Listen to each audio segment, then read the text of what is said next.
It's math time. It's math time. It's math time. And my hand's green because I was erasing the 5th grade lesson. Don't judge me. All right, kiddos, lesson 3.6 today, comparing absolute values. This lesson will be kind of building on our previous lesson. So exciting stuff. All right, let's get right into it. It says, Carmen is taking a 1-day scuba diving class. Completion of the class will allow her to explore the ocean at elevations of less than -25 feet. Use absolute value to describe the depths to which Carmen will be able to dive after taking the class. Y'all know Miss Chacón, I'm not about to try to make a straight graph line all the way to -50 like your math lesson. So they had a -20 notch and a -30, and they made us a happy little medium notch right here. So in the first one where it says graph an elevation of -25 feet, yours should be right there, okay?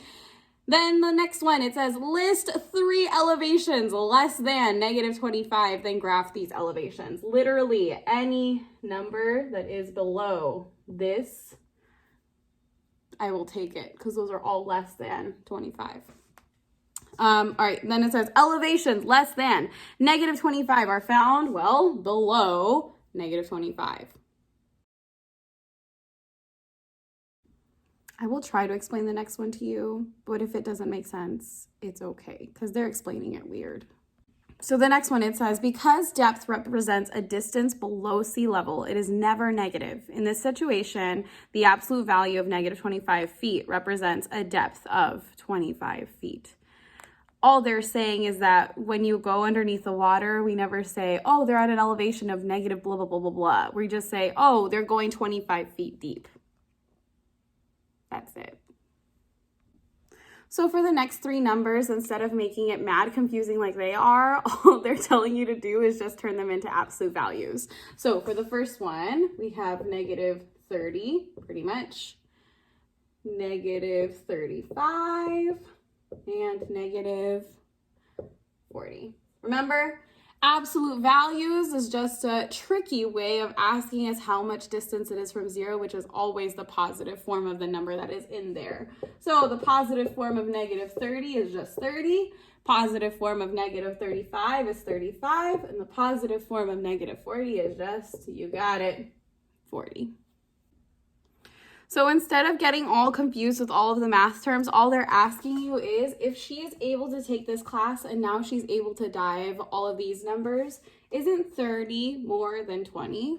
Yeah. So now an elevation of less than 25 feet is a depth greater than 25 feet. And on the last one it says, so Carmen will be able to dive to depths greater than 25 after taking the class. You can cross out number 1. So for the one that says example on page 120, point, we're not judging Cole and how broke he is. All right, again, I feel like my number lines are getting lazier. Don't judge me. It wants us to graph an account balance of -16. All right, so here we have -16. I need a dot right there, okay? Next it says list 3 account balances greater than -16. Then graph these account balances on the number line above. So any number that you would like that is this way of -16, literally any number, I will take it. I guess I should say any 3 numbers. So, because apparently they think we're directionally challenged, on step 2, it says balances greater than -16 are found to the right of -16. Step 3 says express an account balance of -$16 as a debt. It says in this situation, -16, and I forgot my $sign. There you go. Okay. -16 is the same as $16, a debt of $16. All right, so here they have a lovely table for you, which I'm not going to label, but over here it says balance is greater than -16 on step 4, and over here it says debt. Remember that saying that you're in debt is the same thing as having a negative. We talked about this when we first talked about negative numbers. I don't know if you remember or not. But all they're wanting us to do is to find the absolute value over here, and then here to tell us what the negative number is. Okay, so absolute value, remember it's just turning numbers into positive. So -$15 is the same as $15. -$14 is the same as $14. And what this number was originally as a negative was negative $13. So these are the ones that you are going to fill into your table to get credit. Now, when we look at all of these numbers, 15, 14, and 13, they're all less than $16, right? So for these one, it says each debt on the table is less than $16. Cole's account balance is always greater than negative $16, so his debt on the account is always less than $16. I think the easiest way to think about this lesson is to just find your absolute values and then tell me if the numbers are greater or less than. You can go ahead and skip 1 and 2 underneath the example on page 120. And I feel like being nice today, so I'm gonna let you skip the whole back page. Yeah, you heard me right. Here are a couple hints for you. Numbers 1, 2, 3, and 4 will all have more or less in their answer. You also have number 5. You actually need an answer there, like a number answer. And then numbers 6 through 11 will be alligators or equal signs. So alligators or equal signs. Alligators or equal signs. Alligators or equal signs. Best of luck.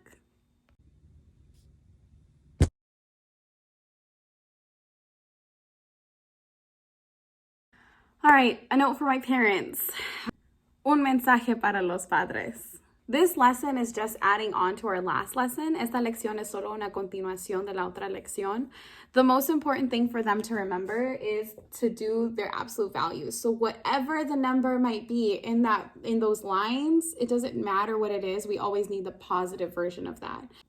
La cosa aquí es que se recuerden que los números que están en esas liñitas de valor absoluto, esos siempre tienen que ser la versión positiva. As long as they remember that, they'll be able to tell me whether or not the numbers are greater or less than. Solo con el hecho de recordarse de eso, de poner los números en positivo, van a poder decirme si los números que están comparando son más grandes o son menos. And that's all they're doing here. Y esto lo que están haciendo aquí is that they're comparing the numbers after the absolute value to say whether they're more or less than. Eso lo están comparando los números cuando ya los convierten en valores absolutos para ver cuál número es más grande o cuál es más chico. I will tell you right now that the kids get very confused with number lines. Les voy a decir ahora que los niños se confunden mucho con las líneas para poner los números. So I will let you in on a secret. I don't grade them as harshly on the number lines. Entonces les voy a decir un secreto. No los califico muy dificultosamente en las líneas para poner sus números. As long as they understand how to do or find absolute value, I'm happy. Por lo menos que entiendan cómo convertir los números en números absolutos y comparar los valores, yo estoy bien. As always, please, please, please feel free to reach out with any questions, comments, or concerns that you might have. Como siempre, por favor, contáctense conmigo si tienen alguna pregunta o duda. Estoy aquí disponibles para ayudarles.